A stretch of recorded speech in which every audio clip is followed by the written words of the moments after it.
Soyez sur la ligne de départ pour écouter Tuning Performance avec GR Suspension, l'expert en équipement et modification de véhicules hors route, et Gosselin Saint-Nicolas, service fiable, expérience robuste depuis plus de 45 ans.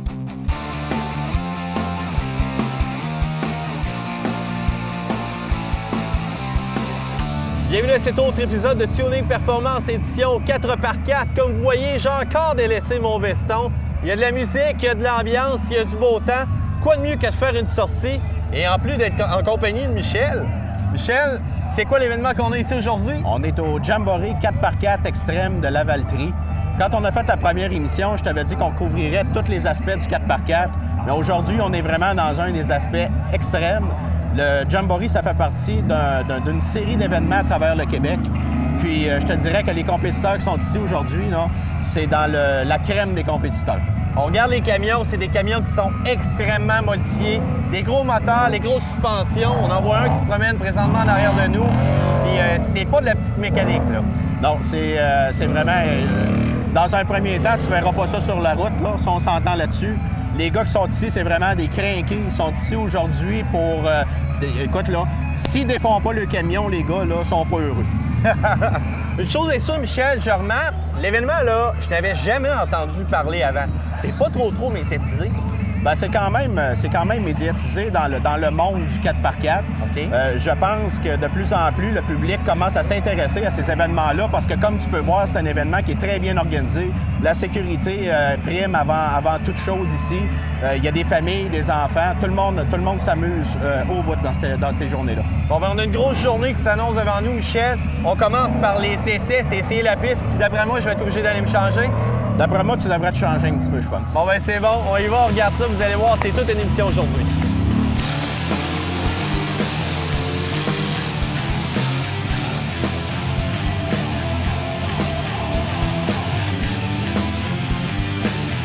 J'ai la chance d'être assis du côté copilote d'un buggy.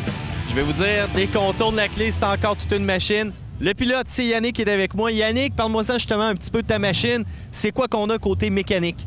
Côté mécanique, j'ai un moteur de 454 pouces cubes, un petit peu modifié. J'ai une transmission de TH400 avec un transfer case de 4 vitesses.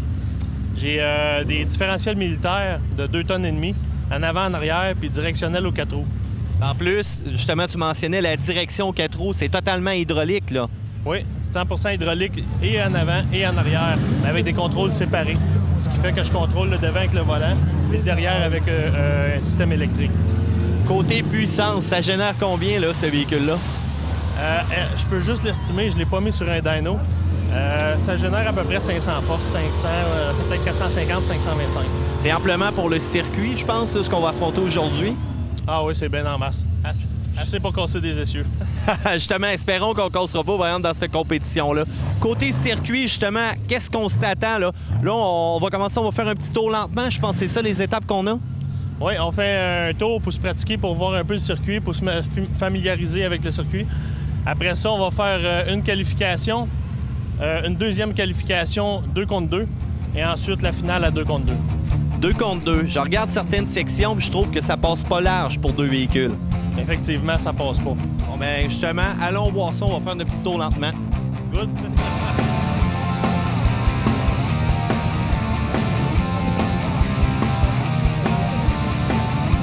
Ça risque d'être un petit peu glissant, ceux-là, de la manière dont ils voient aller.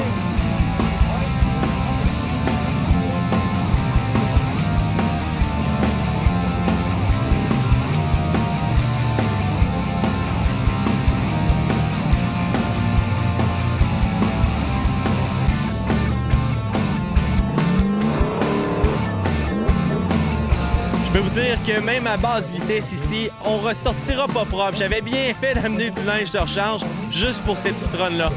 La piste est pleine d'obstacles, que ce soit des cailloux, voire même des tuyaux, des différentes buttes pour vraiment tester la suspension des véhicules. Il y a des montées qui sont très abruptes, puis on trouve derrière moi, bien entendu, le fameux trou de boîte. Quoi de mieux que d'avoir aussi une prise d'eau qui alimente continuellement l'effet visqueux là, de ce trou-là. Une chose est sûre, C'est vraiment quelque chose d'extrême.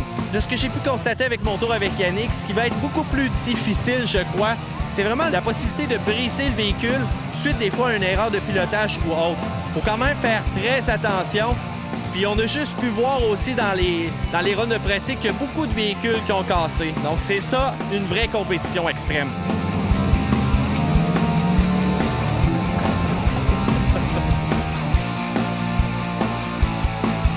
La semaine passée, on vous avait parlé des plans qu'on avait pour notre deuxième projet et on amorce ça en grand en vous démontrant qu'est-ce qui s'est passé avec les braquettes. Pat, on peut voir qu'ils ont eu chaud. Ça ressemble à ça, oui, évidemment, on les a toutes enlevées. On n'a pas le choix pour faire le projet de longue arme qu'on a ici en arrière. On les coupe au plasma. Donc, c'est pas réutilisable par la suite. Donc, c'est pour ça que je parlais qu'on s'est terminé après ça. C'est terminé. C'est fait. Pas de retour en arrière. Non. Fait que c'est important, comme il faut aussi, de bien dessiner son projet parce que si on aurait décidé de changer de pièces en cours de route, là, on était fait. c'est important. Puis, surtout les gens qui pensent de faire ça dans le cours chez eux, faites affaire avec un professionnel parce qu'un coup que ça s'est fait, Terminé. c'est un peu plus difficile. Donc, on est allé vraiment repositionner les bras beaucoup plus loin en arrière que la position d'origine. Oui, de là, le long arme, on le voit ici, normalement, le bras devrait être à peu près situé là, le bras court d'origine. On voit le bras long est beaucoup plus loin sur le véhicule, ce qui va permettre un meilleur débattement, évidemment, en route. Puis on remarque aussi, premièrement, le bras, il est très gros. Deuxièmement, il y a une partie aussi ajustable. Oui, il est beaucoup plus gros, c'est full ajustable de partout, graissable et remontable aussi. Ça, c'est important parce que souvent, les bushings, les bras d'origine, tu peux même pas les remplacer. Puis sur certains kits, les bushings ne durent vraiment pas longtemps. Avec TerraFlex, pour ça aussi qu'on a arrêté notre choix avec cette compagnie-là, les rotules, les bushings, tout ce qui vient avec, c'est très performant puis c'est durable. Puis en plus, on est capable d'avoir les pièces assez rapidement si on doit les changer pour une raison ou une autre. Oui, absolument. C'est sûr que quand le véhicule a fait 3, 4, 5 ans de hors-route extrême, ça peut arriver qu'un bushing vienne user. Là. Ça, peu importe la marque du kit. D'accord. On fait la même chose aussi en arrière, toujours la fameuse relocalisation. Cependant, au niveau de la proximité du réservoir d'essence, il faut faire attention. Oui, c'est sûr que quand on utilise les torches, ces choses-là, il faut utiliser un autre outil là, près de la gaz, le tank à gaz, parce que c'est sûr qu'il pourrait avoir des émanations, ça pourrait être dangereux. Évidemment, encore là, je reviens sur le fait de faire affaire avec un professionnel et de faire attention. Bon, excellent. Merci, Pat. La semaine prochaine, on regarde tout ce qui est amortisseur, tout ce qui est pièces de suspension. Et encore une fois, c'est un gros projet. Restez à l'écoute.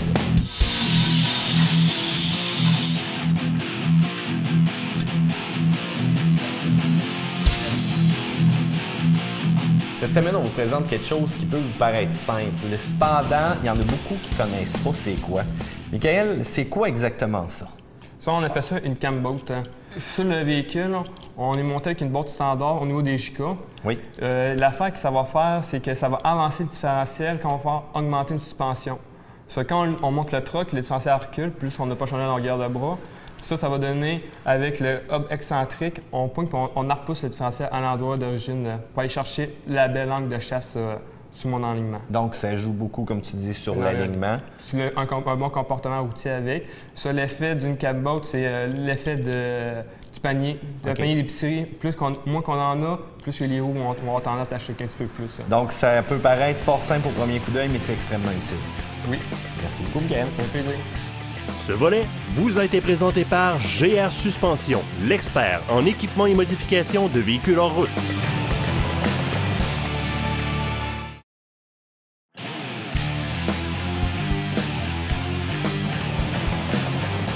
Cette semaine, chez Laboratoire Diesel, on vous présente quelques accessoires que vous pourriez peut-être avoir besoin pour votre camion. François, il y en a quelques-uns ici sur la table. On commence peut-être par ce couvert-là. Oui, couvert de différentiel. En aluminium, côté transfert de chaleur, c'est beaucoup plus efficace. Il est plus gros, fait qu'il rentre plus d'huile. De la manière qu'il est fait, il y a des ailettes en dedans dehors, ça aide au contact thermique, si on peut dire, transférer la chaleur. C'est pratique surtout quelqu'un qui travaille là, chargé, qui travaille beaucoup. L'huile va venir plus chaude. C'était ça ma question, justement. Quand est-ce qu'un différentiel va chauffer le plus souvent? C'est ça. Quelqu'un qui est chargé, là, qui va travailler beaucoup d'un côte, ce genre-là, l'huile vient plus chaude. Avec ça, ça va aider là, sur plusieurs points. Oui. Excellent. La grande barre, là, présentement, que tu tiens entre tes mains, ça, c'est quoi, ça, au juste? Traction bar. En gros, ça fait le lien entre le différentiel et le frame. Au lieu de tout mettre la force pour pousser à travers la suspension, autrement dit, la suspension sert à lever le truck, puis ça sert à pousser le véhicule. Là. OK. C'est pratique autant pour la route, quelqu'un qui travaille chargé, que pour du tir ou du drag ou peu importe. Là. Est-ce que ça augmente aussi, autrement dit, notre résistance par rapport au frein du véhicule? Oui, bien ça va empêcher l'accélérable qui appelle le différentiel de sauter en arrière. Là. Ça aide sur ce niveau-là. Là, donc, plus de traction, encore une fois, avec un petit ajout d'une barre comme ça. Puis ça a l'air relativement simple à installer aussi. Oui, c'est assez simple. C'est des kits qui se vendent spécifiquement pour chaque véhicule. C'est relativement simple à installer. Là. Très efficace. Ça, c'est ma petite partie préférée. On s'en parlait un petit peu tantôt, là. Puis ça a l'air relativement simple, mais c'est grandement utile. Oui. GM, ils ont un problème de direction. C'est connu, là. C'est pas fait solide, malheureusement, pour le reste du véhicule. Les tie rods d'en avant, c'est gros, c'est tout petit. Ça a tendance à plier. Quelqu'un qui a beaucoup de moteurs, ils ont tendance à plier.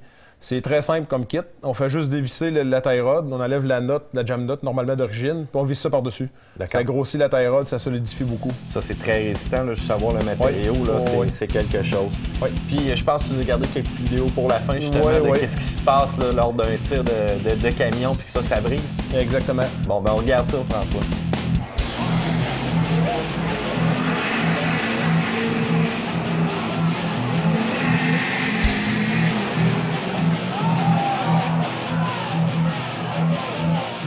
Ce volet mécanique de performance vous a été présenté par Laboratoire Diesel, le leader diesel de l'Est du Canada.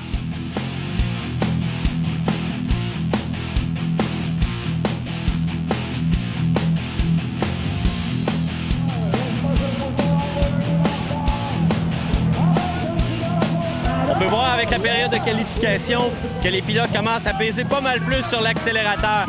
Deux obstacles qui ne s'améliorent pas, c'est la montée ici avec les blocs. Ça commence à se creuser. Les débattements de suspension sont sollicités et il y a de la boue tout partout en plus.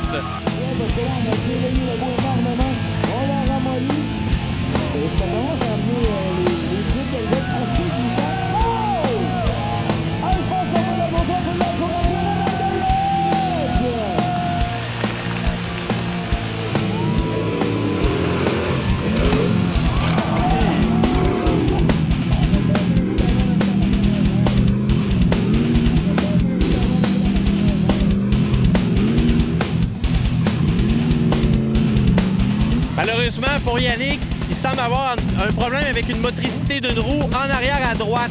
Ça l'avantage aucunement parce que c'est là le maximum de traction qu'on a besoin, surtout pour monter cet obstacle-là.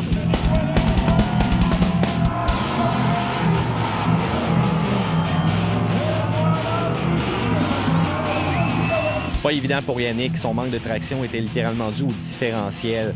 Il a amené des pièces de remplacement, cependant il y a une chance sur deux d'avoir la bonne et il doit défaire le tout pour voir si c'est vraiment la pièce intérieure ou extérieure qui est brisée. Il y a beaucoup d'aide des personnes ici qui sont sur place, c'est ça une vraie coopération et c'est surtout très le fun à voir lorsqu'il y a des compétitions extrêmes comme ça.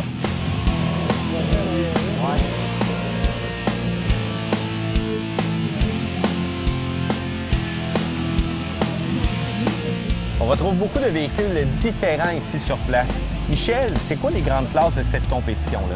Aujourd'hui, pour l'événement, tu as 4 classes. Tu as 37 pouces et moins. Quand on dit 37 pouces, c'est la grosseur des pneus en réalité. Donc, tu as 37 pouces et moins, 37 pouces et plus. Tu as modifié et puis tu as buggé aussi. Les pneus 37 pouces, ça commence à être de plus en plus populaire quand même dans les modifications. Je te dirais que ça commence tranquillement à être un standard là, au niveau du hors-route. C'est encore une bonne grosseur de pneus, mais avec l'arrivée des nouveaux JK de Jeep, là, ça a aidé un petit peu là, pour la grosseur vu que l'empattement est plus grand. Là. Effectivement. Avant, les fameux 33 pouces et 35 pouces, ça commence à être petit, surtout quand tu arrives avec des obstacles comme ici. Là. Non, c'est sûr que les obstacles aujourd'hui, ça prend des bonnes machines. Ça prend vraiment des machines montées pour ce type d'événement-là. Mais dans le hors-route normal, en sentier, je te dirais que 37 pouces, ça commence à être du bon pneu. D'accord. Les bogies, c'est une conception qui est tubulaire, artisanale? Oui, absolument. C'est tout artisanal. La majorité des gars qui ont travaillé là-dessus, je te dirais que c'est presque 1000 heures d'ouvrage, sinon plus pour certains. Là. Puis c'est des machines, c'est vraiment, quand on est rendu au niveau du buggy, là, on parle vraiment de machines extrêmes. Bien, justement, parlons-en là, des profils de ces personnes-là qui ont ces véhicules-là. C'est souvent des machinistes, des mécaniciens, des gens qui ont des compagnies, justement, dans le domaine. Pour la majorité, je te dirais que c'est ça. Puis à quelque part, ben, c'est parce que ça prend ça, parce que les gars, tu vois aujourd'hui, de la façon qu'ils poussent leur machine, tu as tout le temps des problèmes mécaniques. Là. Fait que ça prend quelqu'un qui travaille là-dedans. Bien, c'est ça. Il y en a un tantôt qui a arraché littéralement l'essieu en arrière. Je pense qu'il est encore en train de le réparer sur le coin là-bas. D'après toi, il va être capable de revenir en piste? Je suis certain qu'il va revenir. J'ai bien confiance au gars. Puis je vais t'avouer, bien franchement, là, moi, ça m'épate toujours, ça, ce bout-là. Un bris comme notre copain que tu parles, le connu, là, moi, je vais t'avouer, bien franchement, là, je serais probablement reparti chez nous à pied.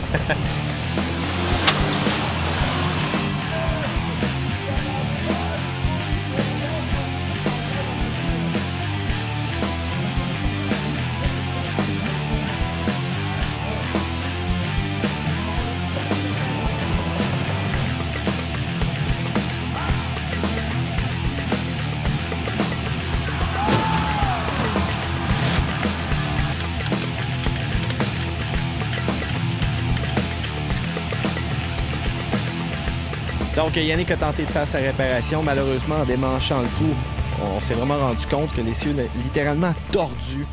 Ça peut arriver lorsque le véhicule tente de faire une montée à pleine puissance, les roues lèvent et, retombe sur une surface où est-ce qu'il y a de la traction. Donc, une roue cherche à tourner, l'autre non. C'est là qu'il va se causer une certaine torsion et ça va tout simplement briser. Il faut dire que ces roues-là pèsent environ 250 livres.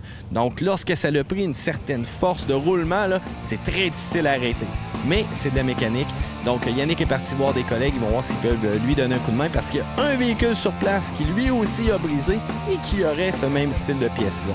Donc, à suivre.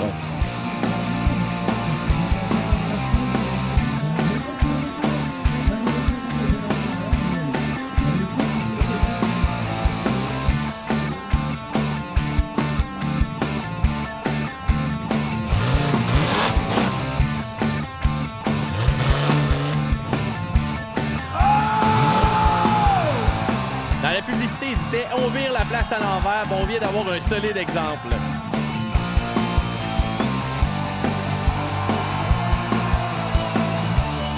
Cette chronique vous a été présentée par Mode 4x4. Vivre hors route, penser hors norme. Mode4x4.com.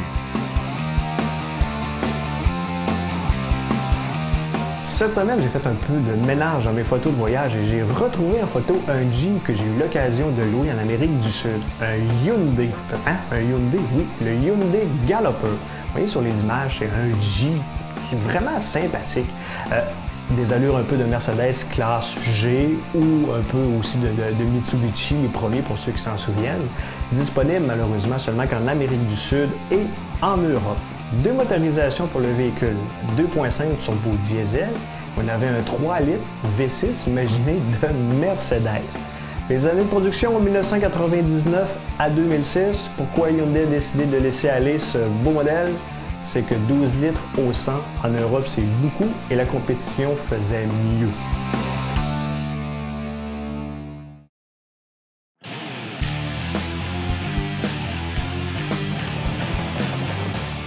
Que vous ayez une voiture, un camion, peu importe le véhicule, lorsqu'on le modifie, ce qui démarque le plus souvent le côté esthétique, c'est les roues qu'on va apposer sur le véhicule. Richard, l'esthétique diffère selon le type de roue qu'on a aussi. Oui, il faut faire vraiment attention. Les gens pensent que des jantes de roue, ça va résister à n'importe quoi. On peut laver ça avec n'importe quoi, mais nous autres, on voit des histoires d'horreur à toutes les semaines. Donne-moi un exemple d'histoire d'horreur. Bon, regarde, on voit beaucoup de mags qui sont peinturés ou des magmas, des choses de même. Les gens arrivent, vont mettre des produits trop forts là-dessus, ils vont la rendre, ils vont la brûler, ils vont la blanchir. Les gens laissent travailler des produits beaucoup trop longtemps, n'ont pas le bon produit pour ça. Puis un mag, on peut savoir qu'aujourd'hui, ça coûte cher? Hein? Extrêmement cher. Même ceux-là d'origine, des fois, arrivent aussi avec des motifs ou des couleurs spéciales. Donc, il y a des précautions à prendre. Parce qu'avant, c'était gris, c'était standard. C'est ça. Puis il n'y avait pas de trouble. Mais là avec les manufacturiers qui s'adaptent à la mode, là, et ouf. Oui, surtout le tuning. En moyenne, les jantes de roue de compagnie, les originales, sont vraiment solides. Ça, c'est vraiment bien bâti. Ça va résister à beaucoup de produits, même des acides, ces produits-là. Sauf quand on arrive, je te mets dans le tuné, comme ceux qu'on a présentement, les rouges, où on va arriver avec ceux qui ont des lips de couleur, Oui. avec des notes de roue de couleur aussi. Adapté, oui. Adapté, exactement. Ça, il faut faire vraiment attention. Il faut utiliser juste le nettoyant à jantes et pneus. Ça, il n'y a aucun problème. On peut tout nettoyer avec ça. On nettoie même le pneu en même temps. C'est intéressant parce qu'il va venir noir. Mais si on a une jante d'origine, puis elle est tachée jaune, à la fin de l'hiver, justement, on voit ça beaucoup. Ça prend quelque chose de plus fort. Oui, ça prend quelque chose de plus fort. À ce moment-là, on va prendre le nettoyage jante ultra puissant. Lui, on le vaporise, on le laisse travailler 15 secondes et on rince. Et on fait roue par roue. Et tout va tomber et ça va venir parfait, pas de frottage, rien. C'est vraiment le fun, ce produit-là. La meilleure chose à faire, Richard, si on n'est pas sûr lorsqu'on regarde nos jantes, je pense, c'est de venir vous poser des questions ici, là, directement à la compagnie. Oui, venez nous les montrer. Tout simplement, on va vous dire tout de suite oui, non, si vous avez des doutes, absolument. Bon, bien, excellent. Merci beaucoup, Richard. Parfait. Ce volet esthétique vous a été présenté par le laboratoire Hygienix, fabricant des produits Silverwax. Pour le nettoyage et l'esthétique de votre véhicule, Silverwax, c'est brillant.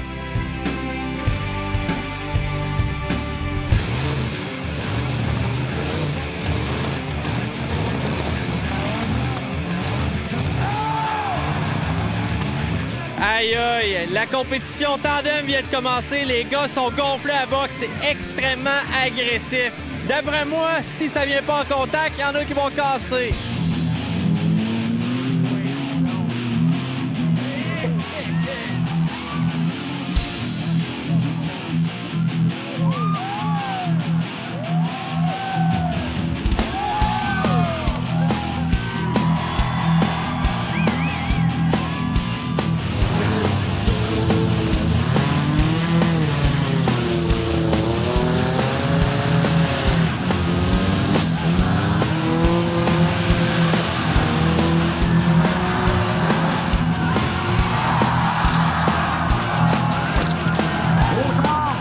Yannick, bris majeur quand même, ça a l'air que c'est difficile de réparer ça. Oui, ça prend les bonnes pièces, puis c'est assez rare des 2,5 tonnes militaires là, pour des essieux Rockwell, c'est rare. Malheureusement, l'armée canadienne n'a pas descendu de supporter. Non, pas du tout, non. Donc, vu que la réparation est impossible, toi et ton copilote, qu'est-ce que vous avez décidé de faire? 3 roues motrices, hein? On l'essaye. Ça dépend, ça peut virer. S'il y a beaucoup de compétiteurs contre moi qui brisent, ben je vais peut-être être avantagé. Fait que l'important, c'est de faire faut rouler pour essayer d'avoir des points. Puis après ça, on voit si on a des bourses ou un trophée.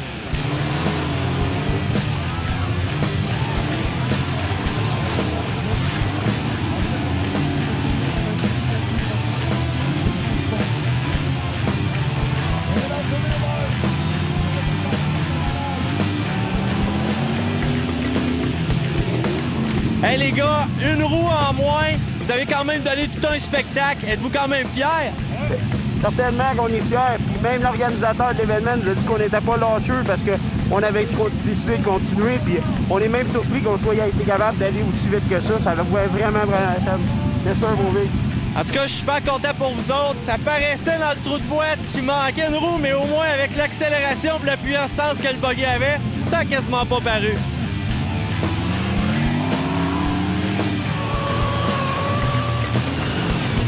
Il y a une chose qui va toujours me sidérer, c'est combien il y a des gens qui modifient des véhicules, qui les mettent propres, pour finalement tout défaire et péter une foule. Mais c'est quand même drôle à regarder.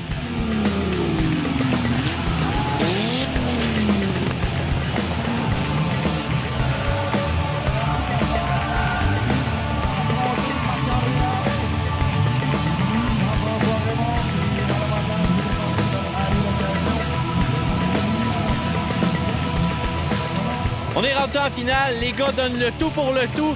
Parfois, il y a même des contacts entre les véhicules, c'est assez agressif. Il faut dire qu'il y a des diminutions de points dès qu'ils contournent un obstacle, dès qu'ils touchent à une pancarte ou lorsque tout simplement ils ont besoin d'assistance parce qu'ils sont embourrés. On regarde ça aller.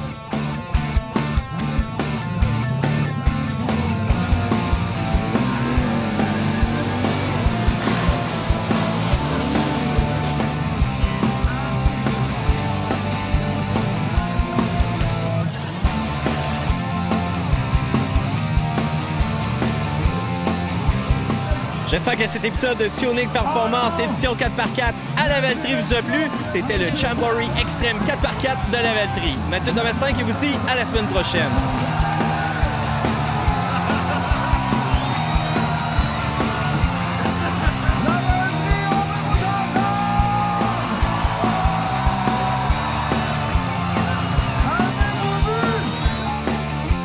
Cette émission vous a été présentée par GR Suspension, l'expert en équipement et modification de véhicules hors route, et Gosselin Saint-Nicolas, service fiable, expérience robuste depuis plus de 45 ans, et Rousseau, manufacturier québécois de postes de travail et systèmes de rangement de qualité.